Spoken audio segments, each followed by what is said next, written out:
turns ballistic. Smashing your house? Homewrecker. But who needs a single bulldozer when an entire town is turning on this couple, harassing them with car horns 24/7? We're being tortured. But why? He's trying to make our town look like a bunch of idiots. Honking mad. Plus, squatters taking over mansions. My house has turned into a battleground. And it's legal. You can't get them out. Meet the guy who's in control of taking control. So you have primary control of the earth? Correct. That seems like a lot of power. Finders keepers. And battleground dog droppings. Who's left holding the bag and then throwing it in the neighbor's yard? The town mayor. We've been trying to get in contact with you about the whole dog poop thing.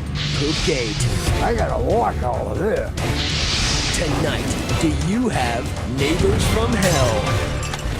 It's like a movie scene. A truck flattened like a pancake. He didn't care. In the annals of neighborhood mayhem, it doesn't get much crazier than this. Unbelievable. There's somebody on a tractor on Pioneer! Oh my gosh! I can't understand you when you're screaming. He's smashing my house. Smashing your house? And it's your neighbor? I'm getting out of here. Neighbors terrorized by a bully in a bulldozer. I was afraid I was going to die. I'm glad we're both alive. Dan and Mary Davis and Barb Porter are retirees who came to Port Angeles, Washington, looking for a bit of paradise. Why did you want to move here? Oh, it's a beautiful place to live. And we like to fish, and the water's right here. Clinging to the northern shore of the Olympic Peninsula, this town of 20,000 is a pit stop for giant oil tankers and a port of call for lumbermen and fishermen. More recently, the place has served as a scruffy setting for the mega-hit movie Twilight. But before we meet the neighbor from the dark side, let's trace his path of destruction, beginning with a vacant modular home Dan was building as a rental unit. This is where my house sat. And this is where it wound up, next door. He shoved my house through the fence, collapsed both their storage buildings. It was way over there, and it ended up here. And that's my house there. He's headed towards this small house here, and it looks to me like he destroyed that house. To say nothing of Dan's pickup truck, which in the end could have been carried away with a spatula. All of this courtesy of a bulldozer driven by a very angry logger, their neighbor, Barry Sweigel. I talked with his brother, Jeff. Barry's actually an easygoing guy. I'm almost smiling just because of the juxtaposition of, I'm picturing him up on the dozer, knocking down houses as an easygoing guy. So I'm trying to get my head wrapped around that. Well, I guess things change, you know. If somebody makes you mad enough, you snap. You do things you probably regret. Yeah. And I think that's what happened here. He snapped. Long before Barry snapped, crackled, and popped his way through this neighborhood, a fella down in Colorado climbed in an armor-clad bulldozer in 2004 and laid waste to a good chunk of the town of Granby. When the dozer's engine finally died, the man killed himself. Miraculously, up here in Port Angeles, no one was injured in Barry's wrecking spree. But what set him off? What do you think was his big gripe? It really boils down to one of the neighbors, and that's Dan Davis. Barry kept telling me that Dan was pissing him off, doing little things to get him mad. They say good fences make good neighbors. Well, not in this case. Seems Mr. Davis had been trying to build a fence between his property and Barry Sweigel's driveway. Well, how far back did that go? Well, that goes back for years over that fence up there. I think he wanted something that didn't belong to him. And he was mad because we were fixing it. Property lines are the most heated dispute between neighbors because people believe in lines, and yet both neighbors believe the line is different. Real estate mogul Barbara Corcoran has seen so many of these disputes spin out of control, she should be given a permanent seat on the UN Security Council. It takes two to fight, okay? And if either of them had been intelligent, the whole thing could have not happened. Taking the long view, as in from outer space, there's Dan's property, and adjacent to it, Barry's driveway. You can see how Barry's trucks and heavy equipment wore a path across the corner of Dan's property. Barry had logging equipment, and his only way in and out was through this road. Oh, yeah. So you need a pretty good size entrance to make the turn. Make the corner. With the fence up, you're going to have to drive a little bit slower. You can do it just fine, but you got to go slower. He'd knock it down, we'd go put it back. He'd knock it down, we'd go put it back. Now, Dan Davis was not about to be intimidated, but he's 75 with a bum knee and bad eyesight. By contrast, Barry Sweigel is a 245-pound Paul Bunyan in love with machinery. Instead of Babe the Blue Ox, rusting carcasses of his old toys line his driveway. If you knew Barry, you know, he's a big boy. Auto glass repairman Jason Bondi. So, you know, I'm 300 pounds, and I'd be kind of scared of him if he went sideways. Sideways, backwards, inside or out, Jason says there was something else that made Barry dangerous. He didn't know me from Adam and just flat out said that he had a meth problem, you know, and he's trying to get help and nobody will help him. Both Barry's brother and local authorities confirmed Barry had a history of drug use and a penchant for paranoia. He said we were the leaders of a gang that was coming through our property and stealing his fuel, stealing his batteries, fuel and his batteries. He thought that this mobile home had them surveilling him in there, the government or somebody was watching him. Even law enforcement had a growing file on the odd fellow living at 2313 East Ryan Drive. He was out here with his backhoe, with his excavator, digging up his yard and digging 20-foot deep holes in this driveway right behind us. He was just digging up holes? Just digging holes.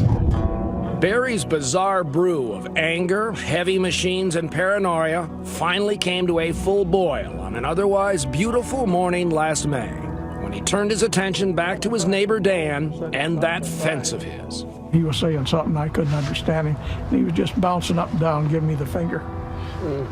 Well, first time in my life I ever did it, I gave him the finger back. And he drove off. And then I called the sheriff. Communication, Susan? Yeah, Susan. My name is Dan Davis. I says, well, something's going to happen here. I says, Barry's been tearing our fence down for 10 to 12 years, and I think he's going to do it again. He just drove by here, and he just harassed the hell out of me. About 2.5 hours later, then basically things hit the fan. He's smashing my house. Smashing your house? When we come back, forget the fence, he's going to try to take out the whole neighborhood. Yeah, now he's tearing the neighbor's place down. Holy Jesus, I gotta watch all of this. You will too. Next.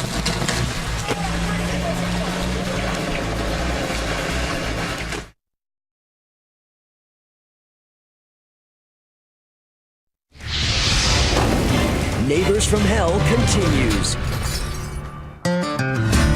Dan Davis and his neighbor Barry Sweigel have been skirmishing over this fence for years. He'd knock it down, we'd go put it back. He'd knock it down, we'd go put it back.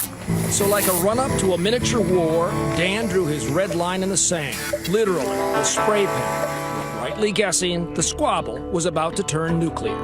So I drove down to Rite Aid, got 2 disposable cameras, came back because I just had the feeling he was going to do something. Dan's no photographer. In fact, he's all thumbs, but still managed to fire off these shots just as Barry's dozer is about to take its first bite. And I heard the bulldozer start. He was coming up our fence line, and immediately he started tearing out my retainer wall. He took my fence out up to this point, and I thought that's exactly where he was going to stop, but he didn't. Oh no, Barry is just getting started, and his thirst for destruction is not likely to be quenched, especially with a 30-pack of cold beer riding shotgun in the dozer. What shocked me was when that house started moving, it was, and I, look, something like that gets my curiosity up, and I'm interested. Who wouldn't be? And thanks to a neighbor's cell phone video, we have your exclusive ringside seats to Barry's rumble in the rubble. Watch this. He's smashing my house. Smashing your house? My house. He's smashing. And listen to this 911 call. Dan's doing play-by-play of his own catastrophe. Now alley's back. It's gotten over my truck. Right over my new diesel pickup. Right over the top of it. It was a hell of a nice pickup. And when I seen him go over that truck, I thought, holy Jesus, I gotta watch all of this, you know. The method to this madness suggests Barry is nothing if not thorough. Demolish house? Check. Crush pickup? Check. Up next, the power poles. You better get some cops up here with some guns, because this son of a gun is crazy. 911 emergency. Somebody hit the pole. Somebody did what? I'm sorry, the power line? People walking around. What a crazy! They should shoot that. Somebody is gonna shoot him. Where's the cops? By the time sheriff's deputies scream onto Ryan Drive, the electric lines have been flash dancing with 115,000 volts. By now, the whole neighborhood is in a panic, and with very good reason. I can't understand you when you're screaming.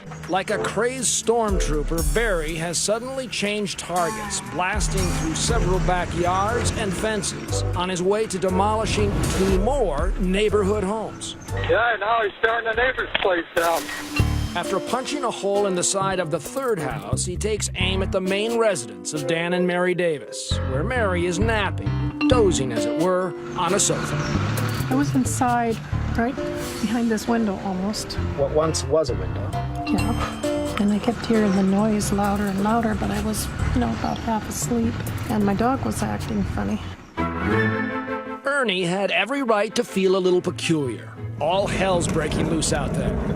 Mary's bedroom takes a direct hit. And I see a lady standing in the doorway, and I'm just like screaming on the top of my lungs, like freaking out.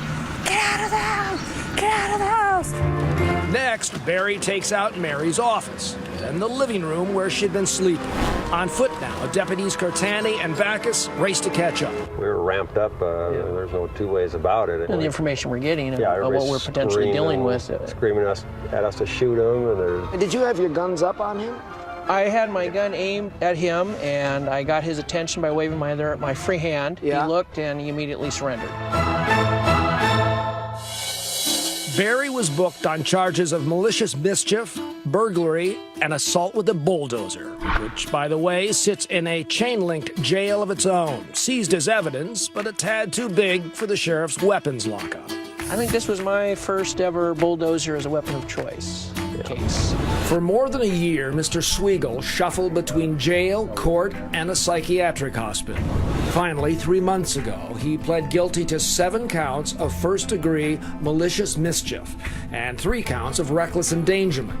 He apologized and was sentenced to 29 months in a state prison. With time served and time off for good behavior, he will be released next month. And guess who's none too happy about that? I'll tell you, our justice stinks. These days, Dan Davis has the look of a man whose dog just died. In fact, Ernie passed away a few months back.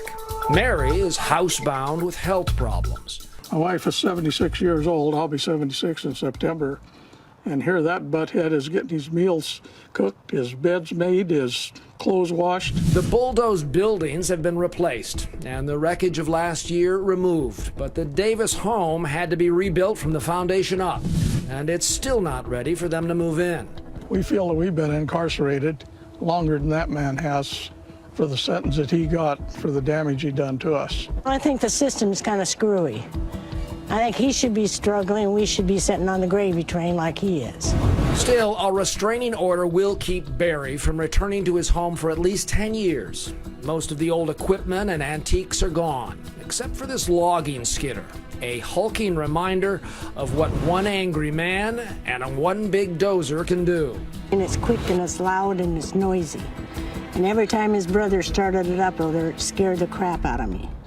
As for the final tally of damages, it runs like this.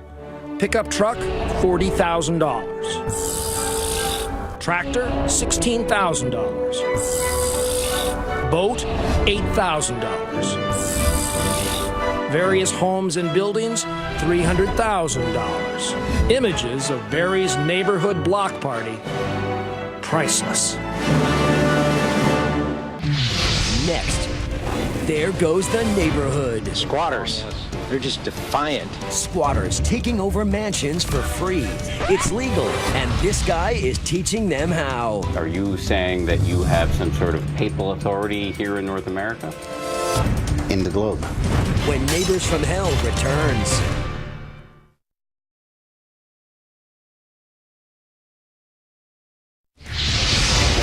We return to Neighbors from Hell. What happens if your new neighbor just won't leave? They move in but refuse to move out. They still refuse to leave. Becoming a squatter from hell. My house has turned into a battleground. What a mess, right? Like the recent Airbnb house guest in Palm Springs. A squatter nightmare. She says the guy who rented it won't leave. But if you want to hear what may be the craziest, most outrageous squatter story, you gotta go to Boca Raton, Florida, a city synonymous with conspicuous consumption, designer clothing, designer dogs, and bombastic boats. Welcome to the aptly named Golden Harbor Drive, where everybody's backyard is right on the water. Rocking the infinity pool. Pretty good look. It is a Tony enclave that not long ago played reluctant host to a strange and uninvited guest. This is it right here. Yeah. Mike Avram lives here and notices something odd transpiring at a house on his block. This is a sweet house. It is a $2.3 million, 7,500 square foot plus-size palace. The previous owner had money problems, signed it over to Bank of America, and moved out. Now, a stranger is moving in without paying a penny to the bank, and he's not alone. A bunch of guys pull up and move into this beautiful house and tell you they are establishing an embassy. An embassy for their mission. Their religious ministry. mission. Yeah, and they're going to have transient families coming in and out in accord with their ministry. And your response to this was? I don't think that's going to fly. It gets even weirder quickly. The new occupant posts paperwork on the house saying nobody can enter without an invitation and 2 types of ID. On the elaborate forms, the name of the man who now claims ownership, Andre Barbosa. Neighbors Google him right away, and up pops the Facebook page of a 23-year-old Brazilian, an aspiring hip-hop artist who calls himself Loki Boy after the Norse god of mischief. That is when neighbors call 911. They've changed the locks, they put a no trespassing sign out, and they're moving in. All right, I'm going to have an officer dispatch as soon as possible. They called the police on these right here. Squatters. They're just defiant. The cops show up and speak to Loki Boy, who you can see right there on a neighbor's cell phone video. But here's where what seems like a clear-cut trespassing case gets truly crazy. Loki Boy presents the police with this document, which stops them in their tracks. Loki Boy is claiming something called adverse possession. The notion is that someone can move on to a property, fix it up, take care of it, and after a period of time, it's their property. It is an obscure but very real law that is on the books in all 50 states. If Loki Boy stays for 7 years, the mansion is his. So this kid was pretty clever because he was using language that was very confusing for you and your force. Absolutely. Thus begins a bizarre stalemate, with Loki Boy occupying the house day after day. Police, prosecutors, and the bank are in a state of confusion and paralysis, which is a lucky break for Loki Boy, who meanwhile is living large, working on a new rap video with the mansion as a backdrop. Was that frustrating for you? Very. More than 4 weeks into this thing, Lynn Houston, a nervous next-door neighbor, has had enough of this squatter from hell. I was going to do anything to get rid of him. Anything. You were willing to buy that house? Yes. You were going to take out a mortgage? No. Just pay cash? Yes. Pay cash for this house to get this kid out? Yes. Neighbors outraged to find out. When her phone calls to the bank are not returned, she alerts the media. Hard to believe, but true story out of Florida. The nervous neighbor is convinced that the nightmare here on Golden Harbor Drive is connected to something much larger. I believe there's somebody much more important, much higher, much wealthier behind him. Don't know who. We decide to do some digging. Remember those weird documents Loki Boy posted on the front of the house? There is another name on there, James McBride, who, as we learn, is the founder of a mysterious group called Divine Province. Can take back all this property that has been taken from us. McBride is an ex-con who's done time for cocaine importation and run-ins with the IRS. He says he hasn't paid federal income taxes in 26 years and claims he can teach you how to live like him. McBride is very suspicious of the media, but he agrees to speak exclusively with ABC News. What is your connection to Andre? He's a member of the Divine Province. He says he didn't know in advance about Loki Boy's mansion takeover, but he now supports him fully. It's lawful to move into a house that's not yours and say, this is mine. Correct. But there are many other laws McBride feels he and his followers are not subject to. How? He shows me a seal he says was a gift from Pope Benedict himself. What can you do with this? It means I can now give orders or issue decrees that the Vatican and the Roman Curia must follow. Are you saying that you have some sort of papal authority here in North America? In the globe. In the globe? Correct. So you have primary control of the earth? Correct. That seems like a lot of power. I understand, it is. And a lot of responsibility. This may sound ridiculous, but the FBI is not laughing. There are an estimated 300,000 people in this country who share some version of McBride's belief that American laws do not apply to them. Some of these people are using tactics like adverse possession to take over vacant homes. Why did you decide on this house? Why not? It's a beautiful house. Meanwhile, back on Golden Harbor Drive. Some people aren't sleeping, some people can't eat. With media attention reaching a fever pitch, the cops mount a raid. We showed up here, opened the door, walked in, no one's here. They haul away Loki Boy's stuff and change the locks. 51 days after it began, the nightmare on Golden Harbor Drive ends with a whimper. Loki's house of cards has tumbled down. He has sneaked off quietly. I don't wanna let you go. And the mansion has now been sold legally to this guy, Zev Freitas, a successful Boca Raton realtor. I live with my 2 children, my daughter Amy and my son Aaron. And what about the squatters? So I knew that this was the house that had the squatters, but that was about it. I don't think it affected the value of the property. Zev's purchase brings a huge sigh of relief to neighbors like Becky Davis. Hi. Hey, how you doing? How are you? Nice to see you. Nice to see you. You know how infamous your house is, don't you? I know, well. The neighborhood was very, very frightened. Loki Boy was just scary because we didn't know anything about him. And remember James McBride, leader of Divine Province? He recently learned the hard way that he is, in fact, subject to the law. Just last week, among other things, he was convicted of impersonating a diplomat, and he's most likely going back to prison.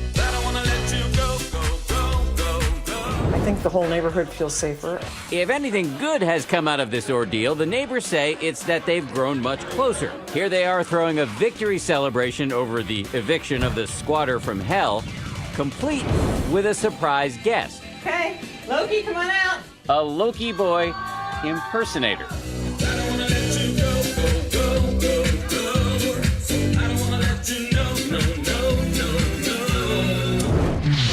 Next, why are all these cars honking their horns non-stop? A policeman, a fireman, even the mortician. Because of this man and his battle to buy this house. It's called menacing by stalking. Driving him out or just driving him nuts?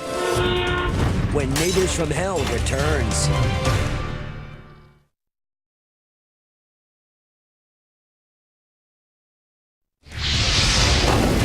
Neighbors from Hell continues.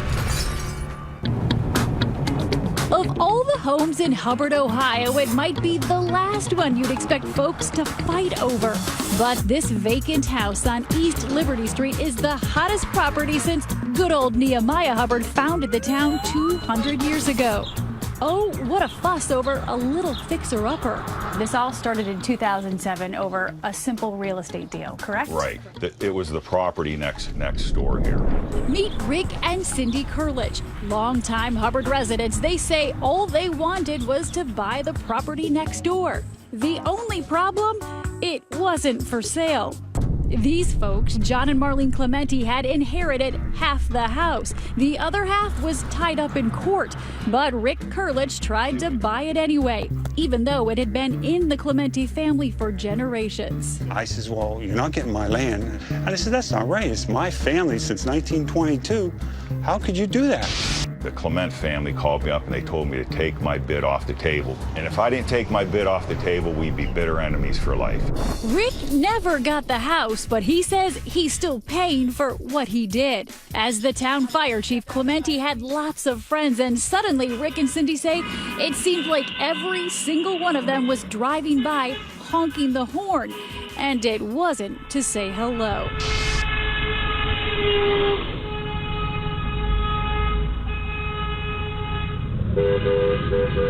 The Clement family conspired together to organize a horn-blowing campaign against us. That's really what this is all about. Ask not for whom the horn blows, it blows for Rick and Cindy Kurlich.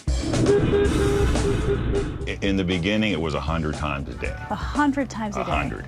So they began planning their payback. Their house now bristles with expensive surveillance cameras. As we were looking them over, just watch what happened. The last camera is down here on the tree. Okay. Oh, somebody just honked their horn. Did you hear that? Yeah, it's never Was that ending. a friendly honk? Probably not. Okay. Rick says his ear is now finely attuned. Do certain makes and models have a particular sound? Yes. You can tell an import horn from a domestic horn. Who are these horn blowers? Not just people in the town, but people who work for the town. Firefighters, including some from the department John Clementi ran, and police. Here's one of Hubbard Township's finest, not serving, not protecting, just honking.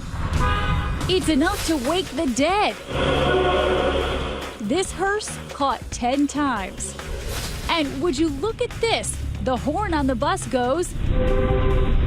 An education for Hubbard's next generation of horn blowers. Rick and Cindy renamed their dining room the evidence room. Wow. There's more in the basement. There's hundreds and hundreds of photographs and discs and stuff here. You're like a detective. So when did people start blowing the horns? Were you recruiting people, telling them to get this guy out of town? That's what he tells everybody.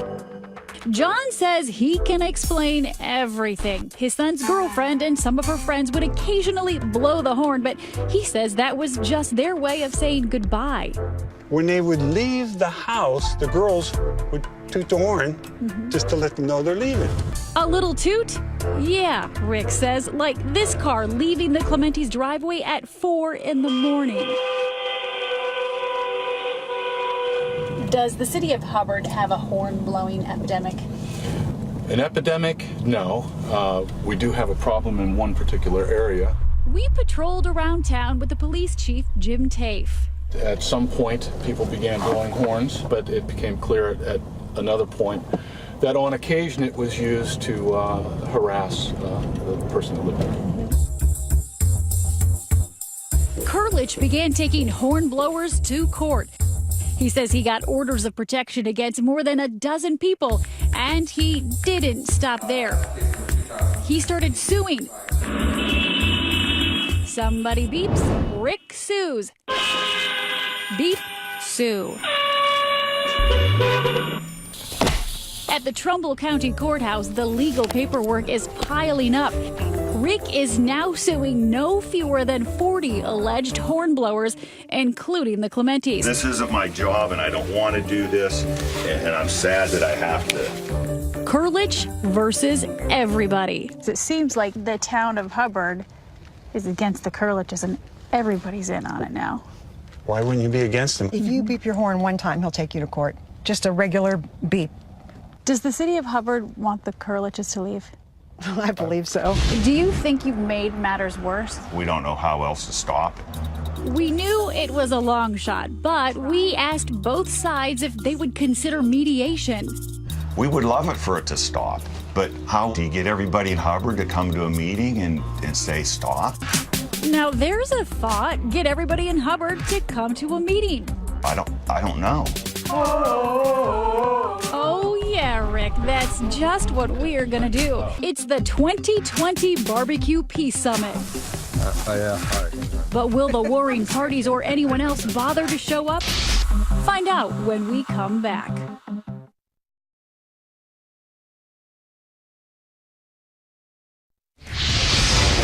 We return to Neighbors from Hell.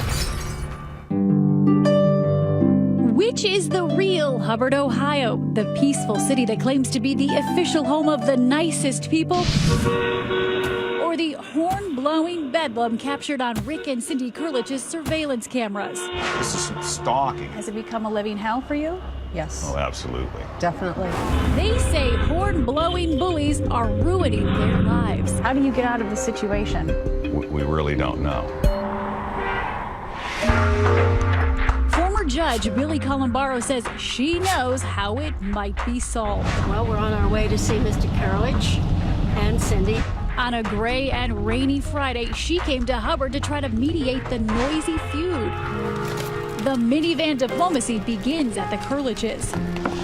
Hello. Hi there. I'm Rick. The judge says mediation has a better chance without cameras. All right, guys, you can leave. Out of here. 3 hours later, Judge Billy emerges with a slice of coconut cake, but no deal. He's thinking about it. That's a good first step. Next up, the Clementis, the people Rick and Cindy say organized the horn-blowing harassment in the first place. Hi. Another marathon session, but at the end of the day, My assessment is they're just not ready for mediation at this point. it looks pretty hopeless. But the next day, clear skies and a new plan. 2020 throwing a peace and reconciliation barbecue, complete with banners, balloons, and burgers. We even hired a classical guitar quartet and an a cappella group, hoping their harmonies will inspire. We all just arrived on the scene. We got about an hour before everyone starts arriving. We've invited the entire town with full-page newspaper ads. It was a big story. A national news magazine is back in the Valley today trying to help resolve the horn-honking harassment case in Hubbard. Cheeseburger's ready. Who had the cheeseburger? There you go. Thank you. You're welcome. You think we're going to come to a happy medium over hot dogs and hamburgers today? We sure hope so. It's between two people, and the whole city's involved. Yeah. Now it makes us all look like idiots. We do want to welcome you to the Hubbard, Ohio Peace and Reconciliation Barbecue. The big question, the Clementis and the Kurliches. If they don't show up, the Peace and Reconciliation Barbecue is a bust. We heard conflicting reports. They were coming, they weren't coming. And then, surprise, suddenly there they were, John and Marlene Clementi. And then we got word Rick and Cindy Kurlich were on their way. I think it's a little bit overwhelming, I think, for both of us. And there they were, in the same place at the same time for the first time in years. Not counting courtrooms. Are you nervous? Well, we don't know who's here. We'll see what happens. For a moment, we thought we had a breakthrough. The Kurlich's representative, Vic Rubenstein, confronts the Clementis' attorney, Jim Wise, insisting they go ahead with mediation. Can we hear that from Mr. Clementi's mouth? That he's ready to mediate? My clients have always been willing to mediate. Well, then let's get it on. But is he willing to compromise? That is up to him. I can't answer that. First and foremost, the lawyers for both sides made brief statements, but the Kurliches and Clementis themselves spent the Peace and Reconciliation Barbecue avoiding each other. Here are John and Marlene. Rick and Cindy are way over there. But we did accomplish this. We got people talking and, better yet, listening. We had drivers driving past my house, beeping at this man's truck and us standing in my drive, enjoying my son's birthday party. That story brought Kelsey back to the microphone. If somebody drives past your house and honks at somebody's car at your son's party, we can all feel for that. It's just a bad. And there was this moment when Rick's mom got a little overwhelmed. It has been hell for 7 years for my son and his wife, and they're good people. A neighbor who came to complain ended up showing compassion. Well, let's hope it's all stopped. I hope it stops. We just don't like what happened. I know. So maybe this wasn't the end, but it sure felt like a new beginning.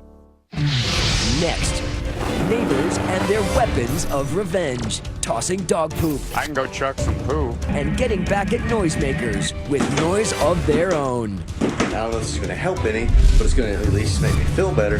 When Neighbors from Hell returns.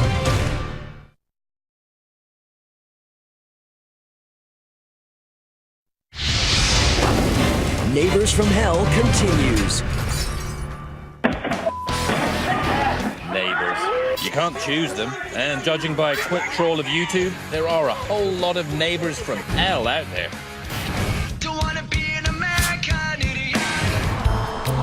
Even in the most genteel surroundings, like here in sleepy, sunny San Marino, California, neighborly relations can explode. In this country, when someone puts shit on your doorstep, they're telling you what they think of you. That's what happened, and it's dirtied the name of San Marino. When they think of San Marino, they're going to think of the poop zone. Watch the security camera evidence. A man picks up a bag of dog poop, not from his own dog, it was just lying on the sidewalk, and flings that feces onto a neighbor's doorstep. I was stunned. This is shocking to the whole community. Because the man caught on camera lobbing that little numero duo, none other than the man in the big chair. It's the mayor. What's now become known as Poopgate. And Mayor Dennis Neer has gone the way of Nixon. He resigned. We've been trying to get in contact with you about the whole dog poop thing. Well, I haven't gotten any messages, and I'm really busy now. This is my least favorite part of the job. He's just woken up. Are you a psychologist? I'm not. And neither am I. And I can't answer your question other than to say it was a mistake. I was tired in the time that I did it. It was a mistake. Dr. Ari Novick is a psychologist and anger management expert. We all have made judgment errors. He said he was tired. Okay, and that's quite possible. And certainly sleep deprivation can do that. But there's never an excuse for throwing feces on your neighbor's yard. The neighbor in question is this guy. He says it got a little bit heavy and I decided to drop it. And this little bag was less than half, a pound. Small dog. It was a small dog. Philip Lau is a regular thorn in the ex-mayor's side, now making political capital out of projectile poop to stop Mayor Neer's agenda in its tracks. He's proposing painting bike lanes along the road. We had fought against the tennis lights. So you are a concerned citizen, not a pain in the butt. That's what I would think, Lau thinks this was an act of vengeance. Did you have a beef with Mr. Lau or nothing? No. Well, we have disagreements in terms of he comes to the city council and he objects to two things. Has it ever crossed your mind to throw dog poop at his house? Yes. I admit, when I saw the video, but my wife talked me out of it. If you live in a city, chances are you have a neighbor from hell nearby somewhere. Comedian Hal Sparks, he has one. I have a neighbor who has a tree, a gooey, sappy tree with white fluff that it's like tars and feathers, my house. Your neighborhood is a family you didn't choose. But these days, security cameras like Mr. Lau's make it much harder for those nasty neighbors to get away with it. Steve